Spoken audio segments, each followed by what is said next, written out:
would normally be to Moscow's alliance. Also a nationalist, which is a dirty word to the Kremlin.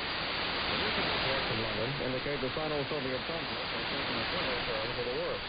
Soviet radio broadcasts monitored in London have struck back at Peking in retaliation for Communist China's latest fierce attack on the Kremlin leadership.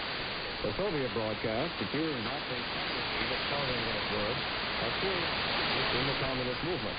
They tried Peking for its venomous propaganda attacks on Moscow earlier this week. North Vietnam says it is willing to hold private talks with the United States to boycott Denmark in the Paris Peace Conference. But a Christmas Eve statement by the Hanoi delegation to the French capital does not indicate that North Vietnamese would modify their stand in such talks.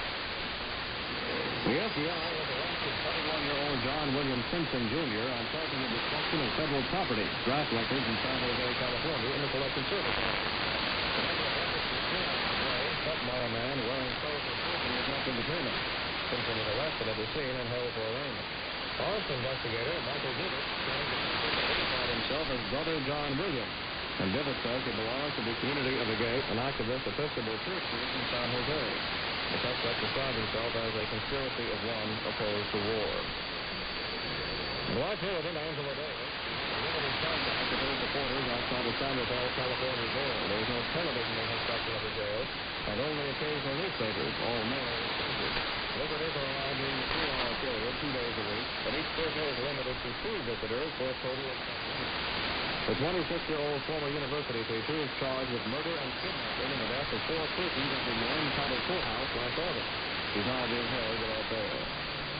Steakhouse Cottages Union has called a strike against 6 lettuce growers members of was released from jail. Chavez was freed from a Monterey County jail in Salinas, California last night. He spent 20 days under an indeterminate sentence for refusing to end the boycott against Bud Adley Incorporated, a major lettuce producer, and one of those ticketed today. The new strike is referred to as Chief White House Economic Department Chair McCracken says the nation's unemployment situation will not be eased immediately. The unemployment figures are the highest in 7.5 years, for 70,000 Americans out of work. For those who are optimistic news concerning the economy this morning, the rate at which the cost of living rose is lower last month. And according to Paul McCracken, this news should be greeted with cautious optimism. Good news is always welcome.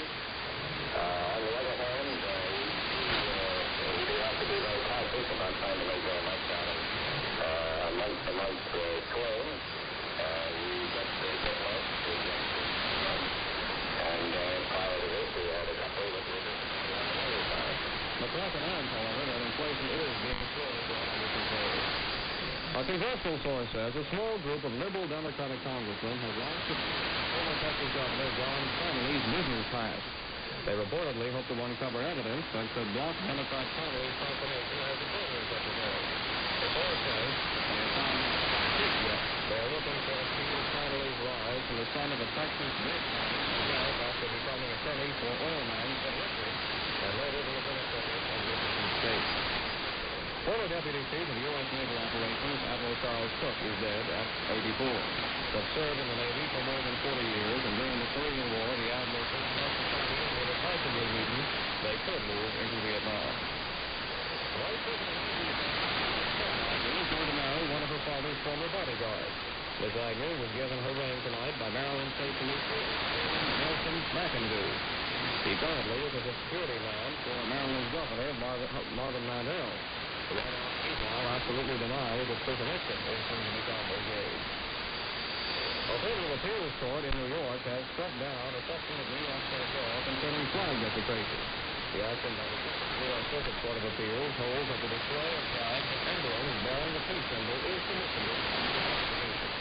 The ruling stems from 2 cases originating on Long Island when a suburban New York district attorney said he would prosecute persons displaying American flags which were altered by the peace symbol. The kidnapped West German Army Council may be freed tonight by Spanish terrorists who have been holding him until a verdict is announced on the vast trials. No verdict has been announced yet, although the military tribunal has been deliberating it for 4 days. An Italian newsman says he received an anonymous telephone call saying Council Eugene Weil will be freed tonight near the French border. Finally, French Marxist Agent Fabre released yesterday from the Bolivian military jail after reportedly arrived in Santiago, Chile, under tight security. I'm Army Specialist Will Booty. That's AFBN News. AFBN News. My own principal. What's your Army MOS test worth to you? $50 in your pocket every month? You know, this test is actually worth a lot more than this extra bread. It not only qualifies you for close rates, but also affects actions concerning protection, training, assignments, and even retention. Now, no score on certain subject areas may hinder your career progression.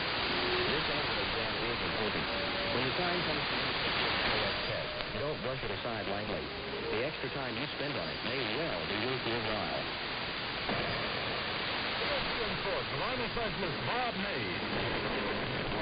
Hello, everyone. San Francisco running back Doug Cunningham, who missed the last 2 games with a leg injury, is expected to be in the lineup Monday when the 49ers meet the Minnesota Vikings in a National Football League playoff game.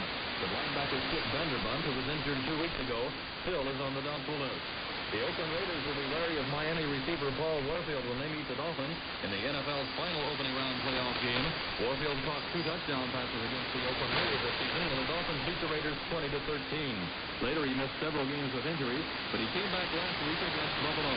And although Warfield didn't catch any passes against the Bills, the Raiders think he will be a prime target next Monday. Johnny Unitas is ailing. The Baltimore Colts veteran quarterback suffered a slight shoulder sprain in practice today, but the Colts expect him to start Sunday, the American Conference playoff against the Cincinnati Bengals. Unitas has been plagued with shoulder problems all season, but he recovered enough to lead the Colts to the Eastern Division title with the best record in Los Angeles. The playoff schedule for airing on AFBN Radio this weekend has 2 games both Sunday and Monday. Sunday morning, live from Memorial Stadium in Baltimore, we will have the broadcast of the Colts-Cincinnati Bengal game at 2 a.m. Then at 1:05 p.m., the Tower of the Dallas to take on the Cowboys. Monday, again, the first game will be live from Metropolitan Stadium in Bloomington, Minnesota. The Vikings and the San Francisco 49ers. At 1:05 p.m., the Miami Dolphins and Oakland Raiders from the Alameda County Coliseum in Oakland. Then Saturday, January 2nd, AFBN AM will carry all 4 of the New Year's Day bowl games in succession. Starting with the Cotton Bowl game at 2:15 a.m., live from Dallas and featuring the nation's #1 team, the Texas Longhorns, and the Notre Dame Irish. At 5:45 a.m., it will be the Rose Bowl from Pasadena, California, with Ohio State and Stanford. At 8:45 a.m., the Tigers of LSU will tangle with the Nebraska Cornhuskers in the Orange Bowl. And finally, by delayed tape, at 12:15 noon, the Air Force Academy and the Volunteers of the University of Tennessee. The North team will be trying for its 5th straight victory tomorrow, but it meets the South in the 23rd Annual Shrine All-Star College Football game in Miami. Despite the North's recent success, the South still leads the series 11-10 with 1 tie. A victory tomorrow would pull the North even. As usual, it will be expected to be a battle of the quarterbacks. Each team has an outstanding small college signal caller who could steal the spotlight from the major college quarterback. From the South, it's Lindsay of Abilene Christian. The North is Ken Anderson of Augustana in Illinois. Lindsay threw 64 touchdown passes and gained 8,720 yards during his varsity career. Anderson hurled 50 touchdown passes and gained 6,300 yards through the air. He also scored 22 touchdowns. The coach of this season's top-ranked small college football team, Benny Ellender, has left Arkansas State and taken the head coaching job at Tulane University. The Tulane job was vacated last week by Jim Pittman. He left to take the head coaching position at Texas Christian University. Ellender played quarterback for Tulane in the 1940s and was an assistant coach at his alma mater in 1959 and 60. He has been head coach at Arkansas State since 1963, and during that time his teams won 52 games, lost 20, and tied 4. This past season, Arkansas State was 11-0. Pittman coached Tulane for 5 years. This season was his best. The Green Wave won 8 games and lost 4, including a 17-3 victory over Colorado in the Liberty Bowl. It was Tulane's first bowl appearance in 30 years. Apparently, Joe Yucca can have the vacant coaching department if he wants it. Athletic director Steve Peters plans to interview the Boston coach Monday. Yucca already has said that he is definitely seriously interested in the post. The job became vacant when Bob Blackman took the coaching position at the University of Illinois. The Washington Touchdown Club has selected Ohio State as the #1 college team this season and Woody Hayes as the #1 coach. The team and the coach will be honored at the club's annual awards banquet January 9th in Washington, D.C. Arnold Palmer, who failed to win a golf tournament during 1970, plans to change that in 1971. Palmer informed the sponsoring Los Angeles Junior Chamber of Commerce that he will be entering the $110,000 Los Angeles Open, which kicks off the winter tour starting February 7th. Palmer won the tournament in 1963, 66, and 67. The pro, who did team with Jack Nicklaus to capture the National Floorball Championship, ranked fifth among this year's money leaders with $128,850. National Hockey League President Clarence Campbell reports that Toronto Maple Leaf center Matt Walton's suspension has been lifted and that the Leafs must give him back pay. Walton was suspended 2 weeks ago. He refused to show up for practice, saying he was ill. The Maple Leafs medical staff reported he was fit to play. But Campbell says an independent medical specialist examined Walton, found that he is ill, and therefore exempt from either practicing or playing. Jacksonville's Artis Gilmore is the greatest number in college basketball this season.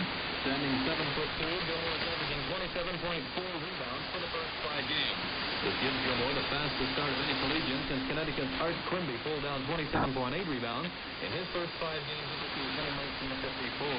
Herman Washington of American University is second to Gilmore with 22 rebounds per game. Johnny Newman, sophomore sensation from Mississippi, is leading the nation in scoring with a 42.9 average for 4 games played through December 20th. Tom Wilson Drake is the top field goal shooter, hitting slightly better than 70% of his shots. And John Rook of South Carolina is the top free throw shooter, hitting nearly 95%. That's sports news. I'm Army President Bob Mays in Saigon.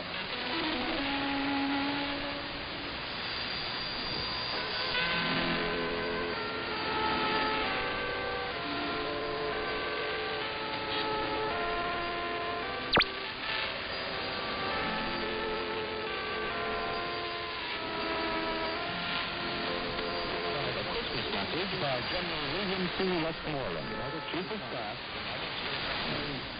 Outstanding Susan's greetings, mother, for the U.S. Army, wherever you may be. Your mission is in keeping with the faith of God. To go up places around the world, you are defending those who are the cause of peace on earth. You are working to build nations where brotherhood, justice, self-determination will prevail. At home, you are reinforcing the preservation of life, liberty, and the pursuit of happiness. The spirit of giving during this festive season is a special commitment, because you are giving unselfishly on the task of securing freedom for all men everywhere. And you are strengthening the conditions in the world so that the spirit of the Prince of Peace may prosper. Your conscience of duty, regardless of personal hardship, discomfort, and inconvenience, is a source of personal pride. It is also reassuring people everywhere who share our hopes for world stability and peace. As 1970 draws to a close, I'll take this opportunity to express my deep personal appreciation for your new accomplishment. I pray that you and your loved ones will have a joyous holiday and a new year that will bring improvement, success, happiness, and self-fulfillment.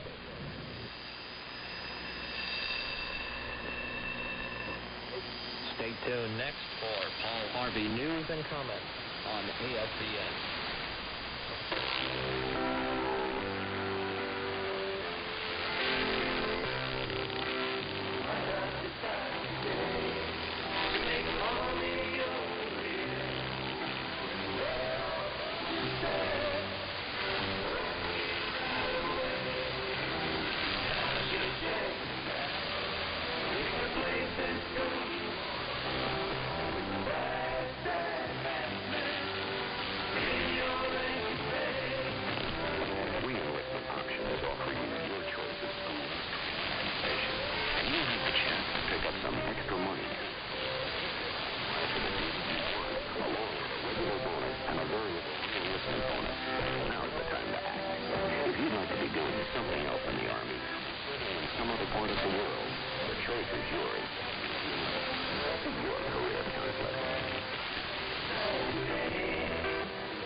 Today's news and comment comes to you from Chicago. You know, in Bethlehem this year, the crowds are so large inside the historic Church of the Nativity that worshipers outside on Manger Square will watch midnight mass. closed-circuit TV. Your dollar shrank some more last month, but much less than it's been shrinking. Living costs increased 0.3%. That subtracts 3 cents from your $10 bill. But that's the smallest monthly increase in 18 months. Merry Christmas. That increase is just half what it was the month before. Happy New Year. White House donor Tricia Nixon and her boyfriend Ed John putting together lunch over the holidays. The White House says no. Engagement announcement is imminent. Christie, nation, has signed an agreement making skyjacks an international crime. Once ratified, anybody tries to pirate an airliner, he better be careful where he lands. Unfortunately, Cuba is not among the signatories. Dr. Paul Dudley White has had a heart attack. Now, I certainly don't mean to make light of that, but for this renowned heart specialist to have a heart attack like Alex Dreyer suffering malnutrition. Most of us who admired his self-discipline for so many years always say that Paul White would have to go like the one who should have been. Not at all. Anyway, we are reassured to learn that his excellent physical condition held him together when his heart acted up. It was a very mild thrombosis 3 days ago. It left no damage to the left lumbar. At 84, he is bouncing back.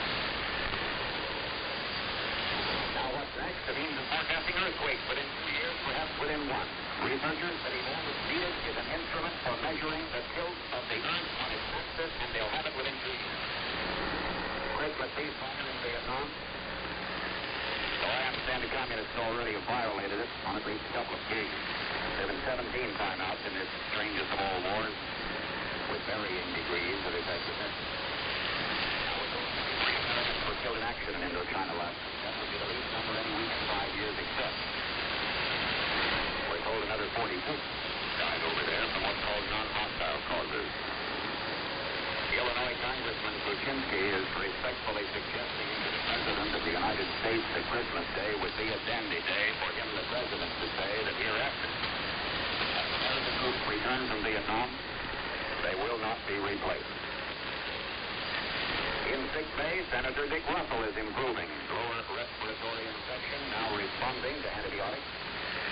Congressman Mendel Rivers, 2 weeks in heart surgery, and with one serious setback, not yet out of the woods, but he's again back on the road to recovery. You know, the night before last shootout in a carrot patch happened in the least of places. There never was any crime. Texas, a community much influenced by Adventists. There never has been any crime in Keene, but this James Kelly, out of prison only 1 month, touched off what appears to have been a senseless shootout until police had to kill him. The hotel strike there is over. Those 2 Picassos, stolen from Guggenheim Museum, New York, have been returned by mail, one of them torn in half. In the Sportlight Tennis Pro, Butch Buchholz, nursing an ailing elbow, has quit the tour, will play only occasionally. And in the Sportlight, I guess, San Francisco's baseball umpire Richard Maltby has hired himself out as a Santa Claus this year because he says after last season his ego needs approval. Robert Orban says his is going to be a good old-fashioned American Christmas this year. With a tree from Canada, and ornaments from Hong Kong, and lights from Italy, and tinsel from Japan, and scotch. Our GNP declined this year.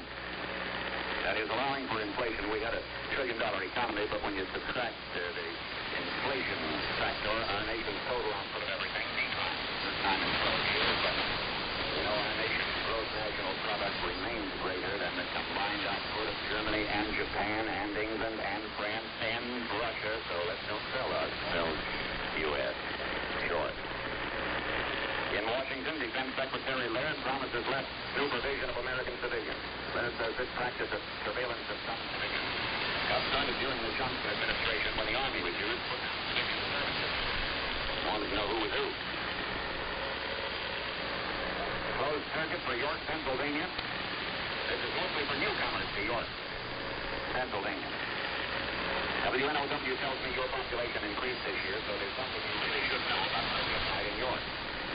At the local wire company, there's a steam whistle which has not been used for many years to announce lunchtime and quitting time. Now they have fancy buzzers for that. But for 39 years, years, that 100-years-old whistle has been used for another purpose.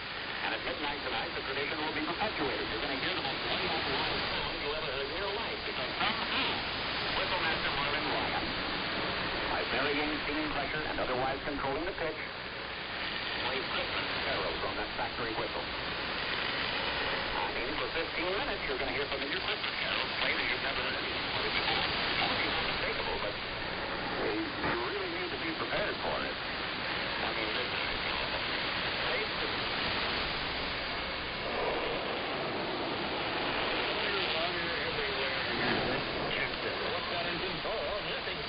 thinking about all the changes recently in major regulations, and you feel kind of shortchanged. That it? They've got one new change, though, that affects you. Oh, what's that? Officers can now swap assignments. Wow. Just like enlisted men. Yeah. Simply send a request to the chief of naval personnel. Then the swap is made at the officer's expense, and each request is held until the match is made. Oh, boy, I can hardly wait.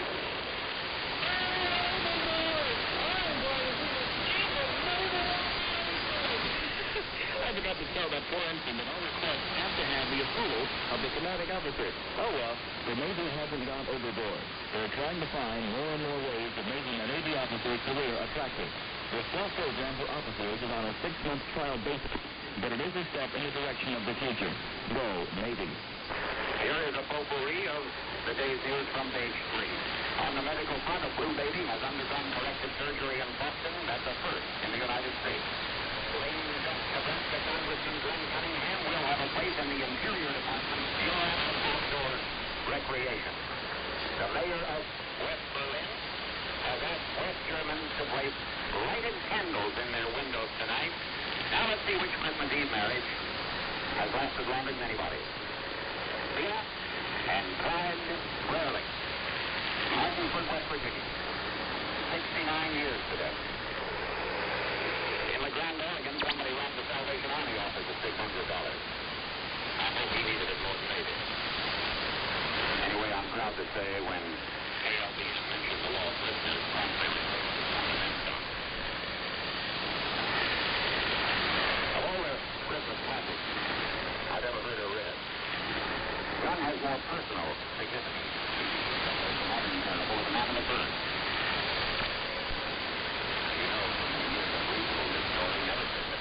UTI's Lewis Castles and I thought for several years to trace the parentage of this parable, but never could. Perhaps this is supposed to be one of those things that just comes for a purpose. You know, the Christmas story, the God born in a manger and all that, escapes some modern, mostly I think because they seek complex answers to their questions, and this one's so utterly simple. For the cynics, the skeptics, and the unconvinced, therefore, a modern parable about a modern man, one of us. He's not a Scrooge. He's a kind, decent, mostly good man, generous to his family, upright in his dealings with other men. But he just did not believe in all that incarnation. He just did not. He was too honest to pretend otherwise. He just could not swallow the Jesus story about God coming to earth as a man. I'm truly sorry to distress you, but I'm not going with you to church this Christmas Eve. He doesn't seem like a hypocrite that he'd much rather stay home, but that he would wait up for the rest of the family, so he stayed and they left. Now, shortly after the family drove away in a car, snow began to fall. He went to the window to watch the snow getting heavier, and he stopped his flashlight and began to look at it. Minutes later, he was startled by a thudding sound. He got someone must have gone snow out of the empty living room window. But when he went to and out the front door to investigate, he found a man. Huddled out there, huddled miserably in the snow. They'd been caught in the storm, and in a desperate search for shelter, had tried to fly through his landscape window. Well, he could not let the poor creatures lie out there and freeze. He went into the barn, where his children stayed, and would get out a warm shelter if he could direct the birds to it. Quickly, he put on his coat, galoshes, tramped through the deepening snow to the barn. He opened the door side and turned on a light. But the birds did not come in. He figured fools would entice them in. They hurried back to the house and set split candles and sprinkled them on the snow, making a trail to the yellow-lighted, wide-open doorway of the stable. Much to his dismay, the birds ignored the breadcrumbs and continued to flop around helplessly in the snow.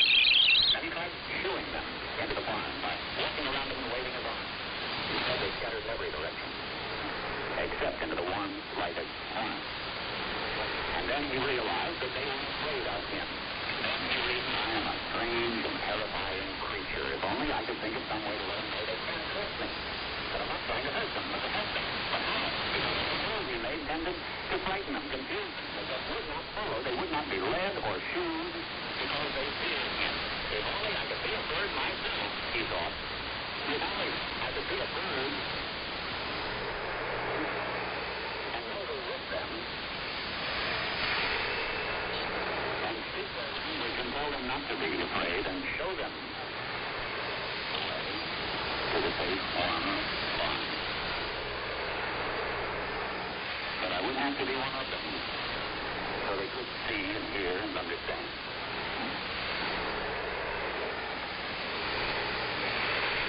At that moment, the church bells began to ring. The sound reached his ears. Above the sound of the wind. He stood there listening to the bells. I guess regularly. Listening to the bells. Feeling glad tidings. And thankfully leaves in the snow.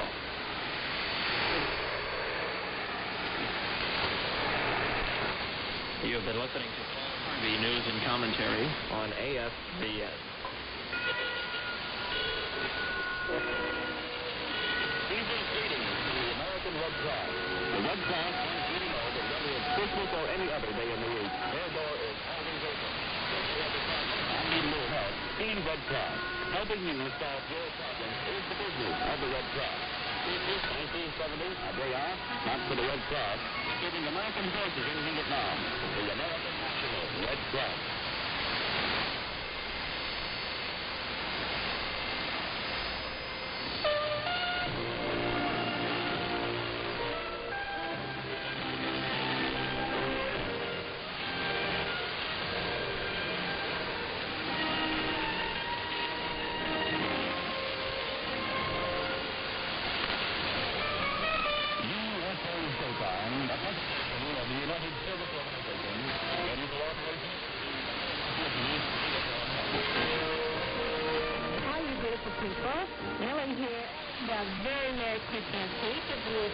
Vietnam, USO. And the poet said, speak to us of beauty. And he answered, where can you find beauty?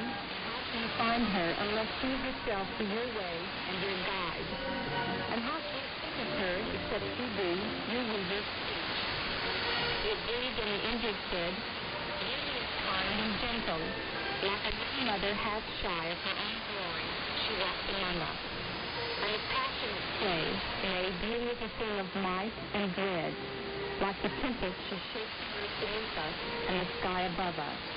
And the tired readers say, beauty is a soft whispering. She speaks in our spirits. Her voice moves to our silences like a faint light that quivers in tune and shadow.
of prayer, and he answered, saying, "We pray in your distress and in your need, would that you might pray also in the fullness of your joy and in the age of abundance."